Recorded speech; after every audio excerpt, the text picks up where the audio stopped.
Hello guys welcome to my new shorts. आज देखो आसलु शिशिर मेला लोक मैंने शिरशिर मेला कहते हैं कि एक्चुअली एटा शिशिर मेला एटा कटक रे चलती फेब्रुआरी 15 जाए मेलाटा चलो।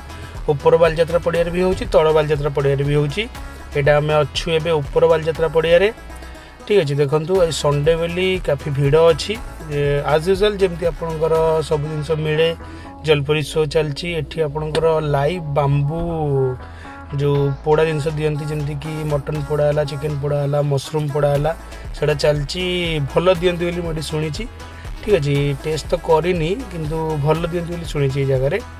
तापर बाकी रहा आपणकर मेला कथा। मेला कौन ये तो आम 12 मासरे 13 प्रकार मेला हुए तो गोटे थर देखीदेवाई आसचु। देखो मेन जिनस लंका चप मेला आसो लंका चप न खाए तो मेला कम्प्लीट हेनी। ये छोट पिला गोटे शो चलता डांस शो।